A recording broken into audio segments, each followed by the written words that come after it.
નમસ્કાર, ભારત 24 ન્યૂઝમાં આપનું સ્વાગત છે। હવે જોઈએ આજના સમાચાર। ઝાલોદ ભીલરાજા વસૈયા ચોક ખાતે બાપ સાંસદ રાજકુમાર રોતનું સ્વાગત કરાયું। ગુજરાત રાજ્ય બાપ પાર્ટી મહિલા અધ્યક્ષ નીલમ વસૈયા દ્વારા સ્વાગત કરાયું। ઢોલ કુંડી તેમજ માથે કુમકુમ કરી ઝાલોદની ધરતી પર સ્વાગત કરાયું।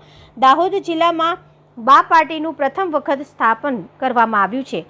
તે અન્વયે દાહોદ જિલ્લામાં બાપ પાર્ટીના કાર્યાલય તેમજ ખરોડ મુકામે જ જનસભાને સંબોધવા માટે બાપ પાર્ટીના સંસ્થાપક રાજકુમાર રોત આવી રહ્યા હતા। ત્યારે ઝાલોદ મુકામે ભીલરાજા વસૈયા ચોક ખાતે ગુજરાત રાજ્ય મહિલા અધ્યક્ષ નીલમ વસૈયા દ્વારા કુમકુમ ચાંદલો કરીને સ્વાગત કરાયું હતું।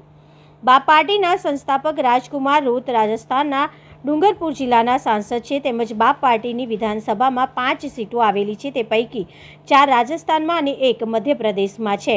બાપ પાર્ટીના સંસ્થાપકનું સ્વાગત ઢોલકુંડી તેમજ ફટાકડા સાથે કરવામાં આવ્યું હતું।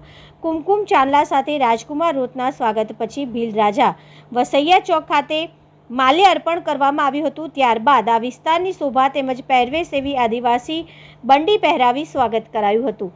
રાજકુમાર રોતને મળવા મોટા પ્રમાણમાં લોકો ઉમટી પડ્યા હતા। તાલુકા રિપોર્ટર પંકજ પંડિત, ઝાલોદ।